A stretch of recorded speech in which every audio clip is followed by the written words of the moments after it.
আসসালামু আলাইকুম প্রিয় viewers, welcome back to my channel. আশা করি সকলে ভালো আছেন, সুস্থ আছেন। আপনারা অনেকেই জানতে চান যে সেক্সুয়াল পজিশন নিয়ে, বিশেষ করে বিবাহিত যে নারী পুরুষ আছেন, দম্পতি হিসেবে যারা আছেন, তারা আসলে অনেকে বলেন যে আসলে সেক্স পজিশন কোনটা বেশি জনপ্রিয় বা কোনটা বেশি ভালো। তো আসলে সেক্সের অনেকগুলো পজিশন আছে, এই বিষয়ে আমি আমার গত ভিডিওতে আলোচনা করেছি। তো আজকে আলোচনা করব 69 সেক্স পজিশন নিয়ে। অর্থাৎ বর্তমান সময়ে দেখা যাচ্ছে, এক গবেষণায় আমরা দেখতে পাচ্ছি যে শতকরা 30 জন যে দম্পতি আছেন, মানে 100 জনের মধ্যে 30 জন দম্পতি, তারা কিন্তু আসলে এই 69 পজিশনটাকে তারা প্রাধান্য দেন, তাদের কাছে ভালো লাগে। আসলে 69 পজিশনটা কি? আমরা যখন 6 এবং 9 এটা পাশাপাশি কাগজে লিখবো, তখন দেখবো যে 6 এর গোল টুকুন যেখানে আছে, 9 এর গোল টুকুন তার উল্টো দিকে আছে। অর্থাৎ এই ক্ষেত্রে দেখা যায় যে স্ত্রী হয়তো স্বামীর উপরে উঠে তার যে পায়ের কাছটা হাজব্যান্ডের মাথার কাছে আছে, এবং হাজব্যান্ডের পায়ের কাছটা স্ত্রী মাথার দিকে আছে। অথবা দুজনে যখন কাত হয়ে শুবেন, তখন দেখা যাবে যে স্ত্রীর যে পা সেদিকে হাজব্যান্ডের মাথা, এবং হাজব্যান্ডের পায়ের দিকে স্ত্রীর মাথাটা দেওয়া থাকে। এটাকে বলা হয় 69 পজিশন।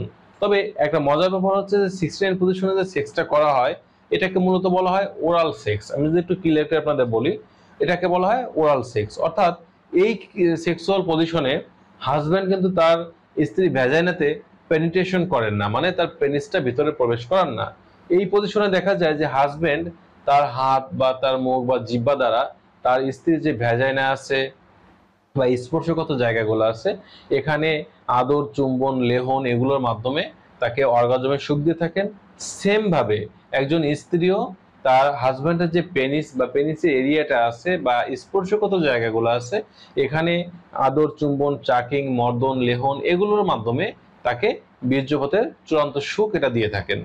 এখন বিষয়টা হচ্ছে যে এই যে সেক্স পজিশন আপনারা যারা চিন্তা করছেন যে আজ থেকে হতে করবেন, এটা করার আগে এর ভালো এবং মন্দ দিকগুলো আপনাদের জেনে নেওয়া উচিত।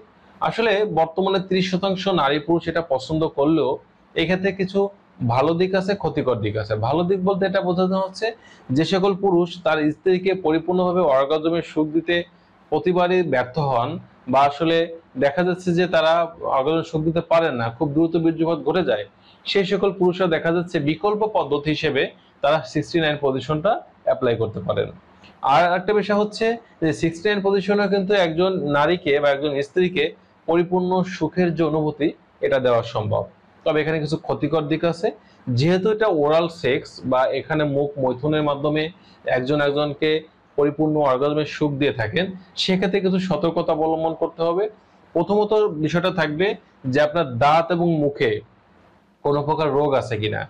যদি থাকে, সেক্ষেত্রে পরিপূর্ণ চিকিৎসা নেওয়ার পরে সুস্থতা অর্জন করতে হবে।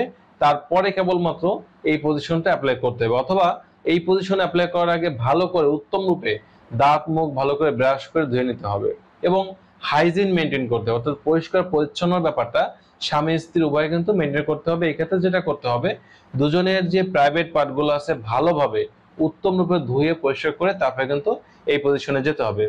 আরো সতর্কতা অবলম্বনের জন্য আপনাদের দুজনেরই কিন্তু ব্লাড যে টেস্ট আমরা বলে থাকি, এটা করতে পারেন, যে আপনাদের রক্ত পরীক্ষার মাধ্যমে নিশ্চিত হতে হবে যে আপনার দুজনের কেউ কোনো প্রকার যৌনবাহিত রোগে আক্রান্ত আছেন কিনা। কারণ ওরাল সেক্স পজিশনের মাধ্যমে কিন্তু একজন নারী বা পুরুষের যে সেক্সুয়াল ট্রান্সমিটেড ডিজিজ বা আমরা সংক্ষেপে বলে থাকি এসটিডি, এই রোগগুলো কিন্তু ছড়িয়ে থাকে।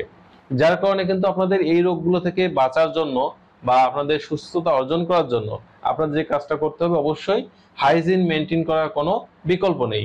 এবং এই ক্ষেত্রে যেটা দেখা যায় যে আপনি যখন 69 পজিশনে সেক্সটা করতেছেন, তখন কিন্তু আপনার স্ত্রী প্রতিনিয়ত দেখা যাচ্ছে যে আপনার সাথে এই সেক্স পজিশনে মিলিত হওয়ার মাধ্যমে অর্গাজমের সুখ পাচ্ছে, আপনি কিন্তু অর্গাজমের সুখটা দিতে পারছেন। অপরদিকে নিজেও কিন্তু বীর্যপাতের যে চূড়ান্ত সুখ এটা গ্রহণ করার মাধ্যমে তৃপ্তি লাভ করতে পারছেন।